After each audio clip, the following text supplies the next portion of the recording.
that joined today. There might be a few more people coming on in a little bit, but we'll get started.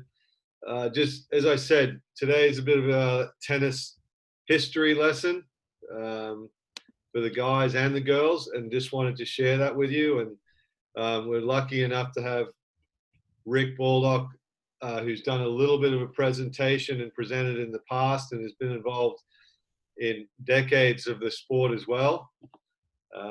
So I'll let Rick take over, and very fortunate to have Rick. I know it is a Sunday morning, but we thought we'd be in quarantine a lot longer. So good we have some of you at home, and hope you enjoy this little history lesson for the next half an hour. Thanks, Rick. Thanks, Andon, and good morning to you all. Just in this first photo here, this one here, if you can see my my mouse there just running around that photo, the black and white one. This guy here is from South Australia. He's passed away now, but I chair, and Sandon's on a committee with me for the Ken McGregor Fund. And that's what Ken McGregor used to look like in the 1950s. He was a great doubles player with this fellow, Frank Sedgman. And the players at the time said that this man here, Lou Hode, he was the greatest player ever. And if they had to pick one person to represent the world against another planet on his day, that's the man they would pick. And he used to be a doubles partner with Ken Rosewell. Across here, so that's the beginning of the era. And then at the end of the era, the great era for Australia, this is John Newcombe before he had a moustache, and Tony Roach, who's been Leighton Hewitt's coach, and he's been coached to a number of players. Ivan Lendl, he's coached a whole range of players, even coached Federer for a while. Okay, so let's get on with this.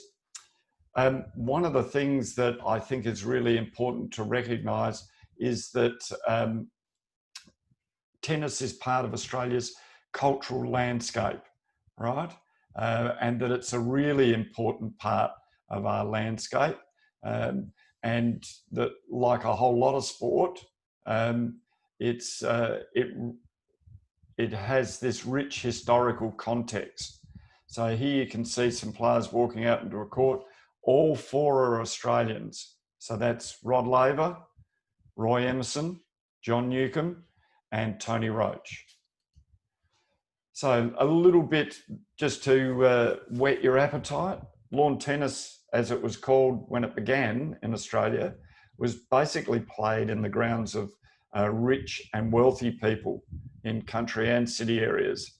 The first tennis club was actually formed here in Adelaide, and it was out the back of the Adelaide Oval. And that club survived until the Oval was rebuilt recently.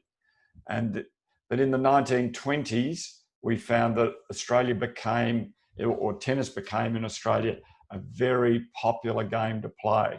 And there began to be interstate matches, inter-club matches, state championships, and also Australia initially played Davis Cup with New Zealand, and we were called Australasia. So during this period, which is often referred to as the golden era of tennis, I like what Alan Trengove says about this, about tennis in Australia.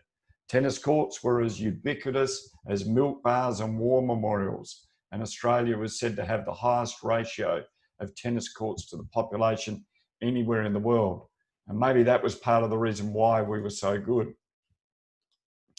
Okay, let's have a look at what tennis looked like in 1950. So this is in New York, and it's part of the Davis Cup final, where Australia was playing America, the USA. In those days, whoever won the Davis Cup the year before waited in the finals.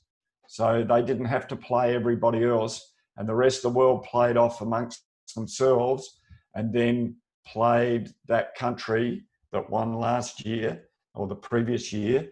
They played them in their country. So it wasn't turnabout. You had the right to play at home, and you didn't have to play all the lead-in matches. in 1950, Australia was not expected to do well. Let's see what happens. The Golden Jubilee competition for the Davis Cup comes to the boiling point when America's Ted Schroeder and Gardner Malloy in near court meet Australia's John Bromwich and Frank Sedgman. It's an excited crowd at Forest Hills as Sedgman serves. If the U.S. team in far court fails to win, the coveted cup will leave America for the first time in 4 years.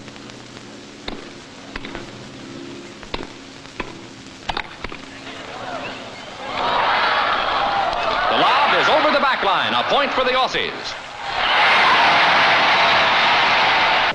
Australia's 22-year-old Sedgman serves. He's teamed with Bromwich, member of the squad from down under that won 11 years ago. Together, youngster and veteran maintain command of the net with a rhythmic, dancing, on-your-toes game so characteristic of top tennis. In the fifth set, Bromwich serves match point, and the Australians win. America surrenders top place in the tennis world as Australia goes on to take 4 matches out of 5 and walk away with the Davis Cup. Okay. The Golden... Let's have a look at some of the great players of this era. So first of all, let's have a look at Frank Sedgman. Have a look at that for a singles and doubles and mixed doubles record. So what players used to do in those times, they didn't just play singles, they would play in all the events, right? So you can see that he won the Australian Championships in 49 and 50, Wimbledon in 52, and the United States Championships in 1951 and 52. Now, just a little word here. This was before the Open era. So tennis was not open to everybody.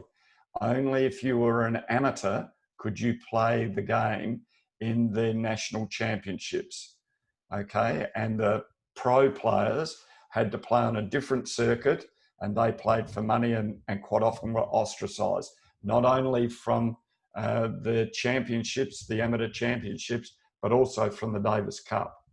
You can see that he was a great doubles champion, winning in those years, and it's a pretty short career as an amateur, and that was because he turned professional, okay, in about 1953, so, or the end of 1952, and was pretty well ostracised from tennis.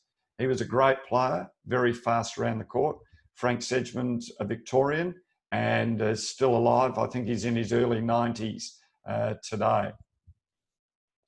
Ken McGregor, who the Ken McGregor Fund is named after in South Australia. He was born a long time ago in 1929, passed away in 2007. He was the Australian champion in 1952. He beat Sedgman in the final. And unlike today, where the Australian Championships is always played in Melbourne, they used to rotate the Australian Championships between the different states. And he won the Australian Championships here in Adelaide at Memorial Drive. In those days, it was all on grass. You can see he was a great doubles champion with Frank Sedgman and won the Davis Cup in 1950, 51 and 52. And then he too turned professional, played professional tennis for a couple of years, and then came back to play for West Adelaide in AFL or in the SANFL in subsequent years, played for South Australia against Victoria. So he was a very good all-round sports person. Another, maybe not as great a player, and a player that should have been selected for Australia but missed out, is a guy called Don Candy. And the reason I've put Don up here is not because of his playing record, but rather his coaching record. So this lady here is Pam Shriver, who was a great USA player. And he also coached for a while and was influential on Jimmy Connors, who was a famous US player. You can see that he did really well, and he only passed away this year, aged 91 in Adelaide. He used to come to all of our functions and all of that sort of thing. The next player, Lou Hode, this was the man that Pancho Gonzalez said he would rate as the best player he ever played against. So he came in to play for Australia in the mid-1950s, and you can see that he was a really good doubles player. his record in singles was curtailed a little bit because he had a really bad back that he couldn't get over, and eventually went to live in Spain and set up a tennis academy in Spain. And I have no doubt that some of the reason why Spain's so good, the Spanish are so good at tennis at the moment, is because this guy went and set up an academy in Spain.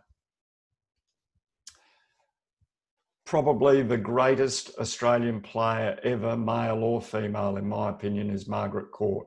She can be a little bit controversial with some of the things that she believes in and what she talks about, but her record just cannot be surpassed. Serena Williams has not won as many singles championships at the majors as Margaret Court did. If ever you get a chance to go to Margaret Court Arena, just walk around the outside and look at all the memorabilia of hers. It's just amazing. So have a look at that for a record. The Australian champion in 60 to 66, then 69 to 71, and again in 73. So she's got a 13-year career there where she's been playing tennis at the top level, and her doubles and mixed doubles record and her Fed Cup record as well is pretty amazing. So I think she's an underrated player, and I think that a whole lot of players, for various reasons, don't recognise Margaret for her greatness.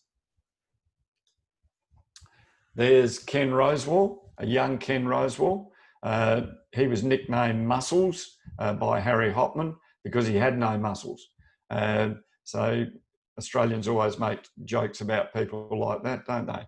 So once again, in the amateur era, won the Australian Championships in 53, 55.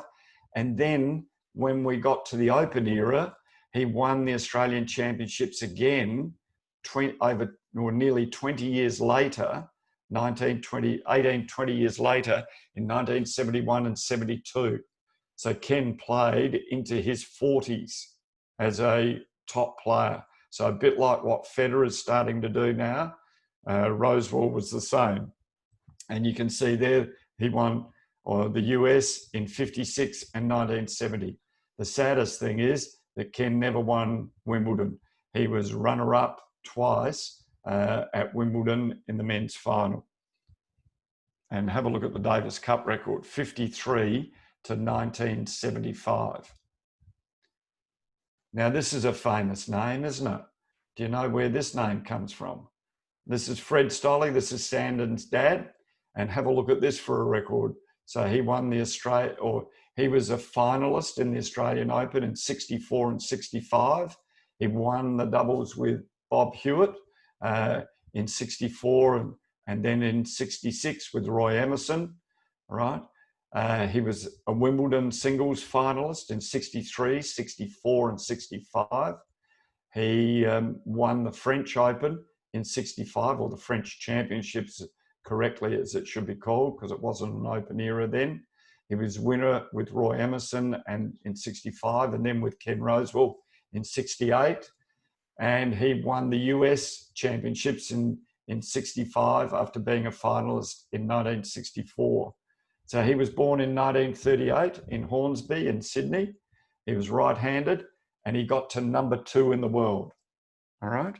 So if ever you see Fred come out to a session, you now know a little bit about him.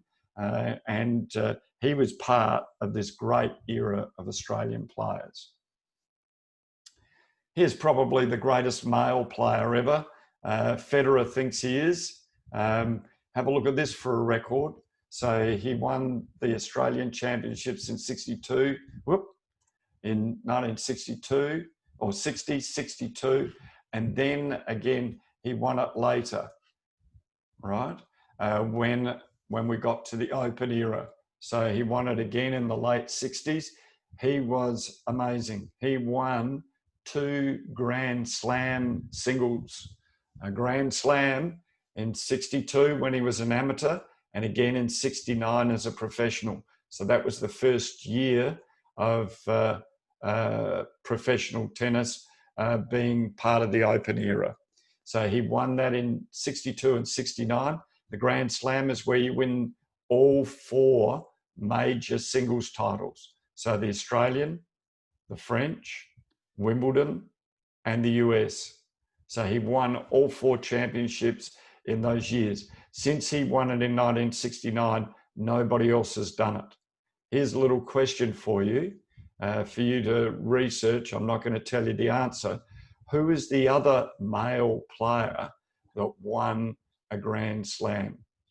He won it before Rod Laver did, and he was from the US. See if you can work that out. All right, so that's the great Rod Laver, and that's who the Rod Laver Arena was named after. Roy Emerson, he had a record 28 Grand Slam titles. So that's singles, doubles, mixed doubles, and the like. So he played as an amateur for a bit longer than most of them before he turned pro. And he was ranked #1 in the world for 2 years. He came from Queensland, from a place called Blackbutt, right? I just want to show you now a little bit of the men's singles final from 1964, where Roy Emerson plays Fred Stolle.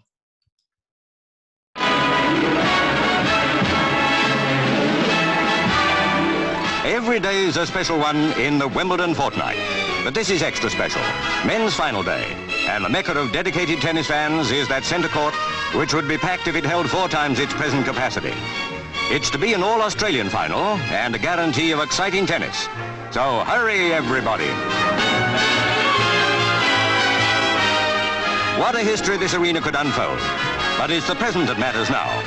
Fred Stolle on the left versus Roy Emerson, who's making his 9th bid for the title. Stolle ousted Chuck McKinley, the holder, in the semi-final. In the royal box are Princess Margaret and Princess Maria.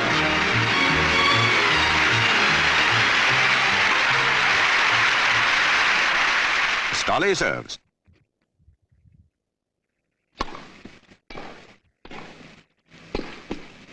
Emerson's points. The final is underway. Stolle is serving again. Point to Stolle. Emerson at the far end. This is Emerson's point.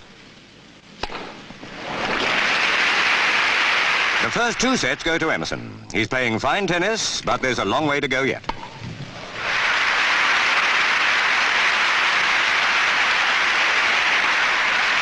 Set 3 went to Stolle. He serves, and he's back with a chance.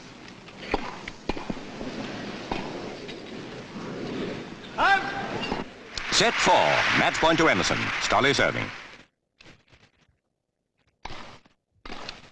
Stolle nets. Emerson's the champion.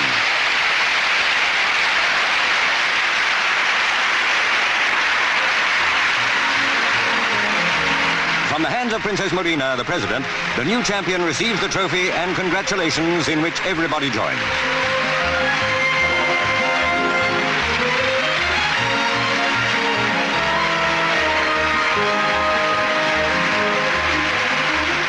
The cup is Emerson's at last.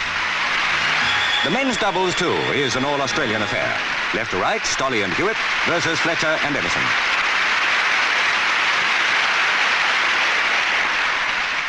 Stolle serving. For speed of play, there's nothing in tennis like championship doubles. Emerson serving.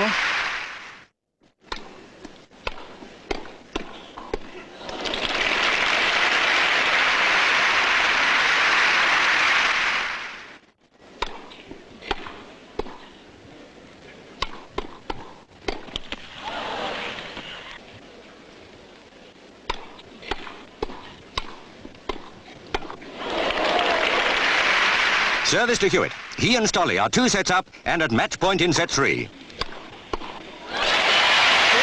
to Stolle and Hewitt.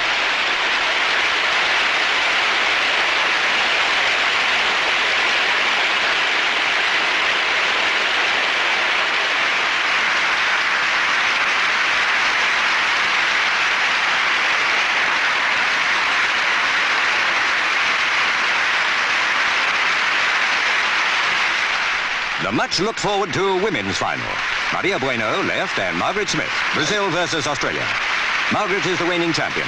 Maria won the title in 1959 and 60. Bueno service. Point to Margaret Smith. Bueno serving.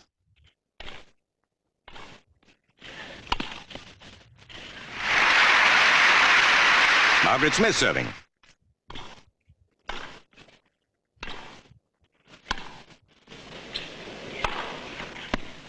Point to Maria Bueno.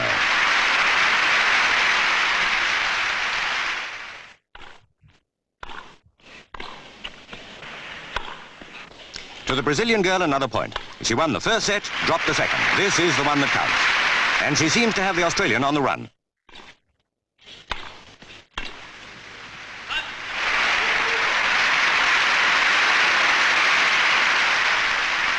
Smith serving, match point to Bueno. Maria's the winner.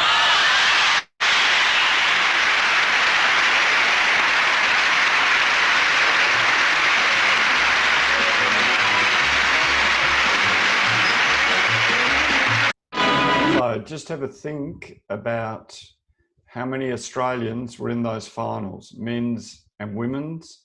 So it was a really dominant era for Australia.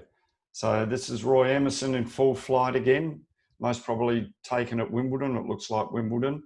So as a doubles player, he won 6 French titles, 4 US, 3 Wimbledons and 3 Australian titles. Played in the right-hand court and had a total of 16 Grand Slam titles. 16, unbelievable. And played with 5 different partners. Here's another great Australian, Yvonne Goolagong-Cawley. So she always thought that playing for Australia was her greatest thrill. So she was Australian singles champion in 74 to 76, so 74, 75, 76, and again in 77 when they changed the time of the year where they played. The French in 71, Wimbledon in 71 and 1980, and then the various doubles championships. She was an amazing player, most probably our greatest Aboriginal player ever, and used to just glide around the court, a very easy mover. So she was a great player. This is John Newcombe, affectionately referred to as Nuke. And he had this to say. You see the quote there, I'll just let you read it at the top.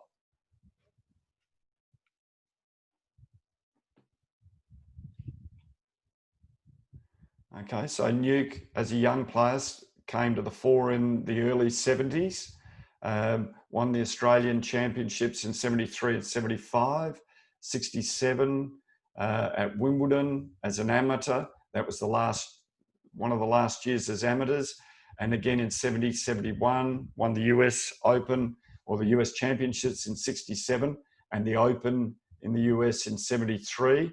He was a great doubles player, played with Tony Roach and also mixed doubles. Have a look at that for a Davis Cup record. Not only was he a player in the amateur era from 63 to 67, but also in the professional era. And then he was captain of Australia for 6 years, from 1994 to 2000, with his mate Tony Roach being the coach. So there are some of the great players of the past, right? You can see them there in various poses. And I've only touched on the ones really at the top. There were a whole lot of other players that today would be our #1 players in the world or in Australia. So the question is, why was Australia so good? And I think one of the reasons was we were good at a lot of sports in the 50s, 60s, 70s. And it was probably because of the coaches that we had at the time. So Sandon talked about Harry Hopman and his influence in Australian tennis, but there were also great coaches in other sport. This guy here, Percy Cerruti, was an athletics coach from Melbourne, and he used to train his players or his runners really hard. And this man here came from East Germany, Franz Stanfel, and he influenced Australian coaching. He was more scientific. Forbes Carlyle, who passed away recently, Don Talbot, Frank Guthrie, and Harry Gallagher from Adelaide, they were all great coaches in their sports, whether it be swimming, athletics, or like Hopman in tennis. So Franz Stanfel said this: in the achievement of a greater performance of beating formidable rivals, the athlete defeats fear and conquers himself, him or herself. So maybe that's something for you to reflect on. You know, who are you really trying to beat? Are you beating yourself or are you beating your opponent? So Harry Hopman had a profound influence on Australian tennis. That is a Davis Cup final. So there's Hopman with Lou Hode in the 1950s. And to me, that looks like Memorial Drive in the 1950s. Hopman wasn't a great coach as such, but really a trainer. He never talked about grips and swings or technique. He was into physical fitness and he used to train the players hard, right? He'd just encourage you to work harder, move quicker, but no real instructions. After this, though, you're instructed to just go and play sets against each other. Neil Fraser was another great Australian tennis player, and he also said that Hopman was a physical trainer. He rarely was a coach. He said he did lots of drills and he didn't say much. He'd say, come on, you should have got that. And I learned from that when I was Davis Cup captain. So Fraser was Davis Cup captain for a number of years. But he said Hopman's favourite expression was to hit for the lines. You know, hit it as far away from your opponent as he can. Neil Fraser was one of the coaching greats. And there's Neil Fraser as the Australian Davis Cup captain.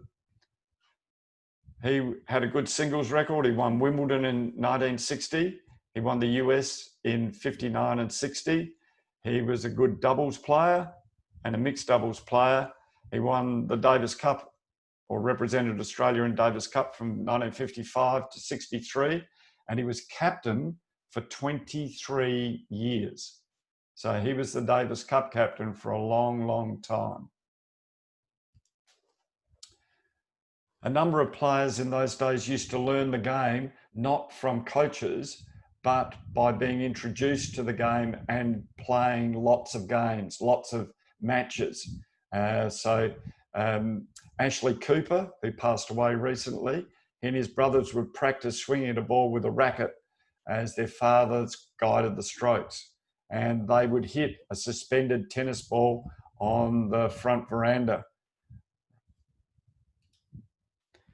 Tony Roach, when he was learning to play, he said he spent hours practicing against the wall of his father's garage, on which he put a series of numbers, each identified with a particular stroke. So he became very adept at keeping the ball in play and hitting the number on the side of the shed each time so that he could be accurate with his shots.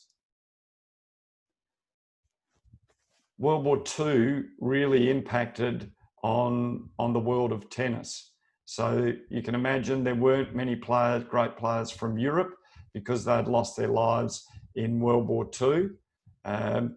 But after World War II, the US and Australia came to prominence. And part of that recovery from World War II was led by Australian players. There's a young Harry Hopman.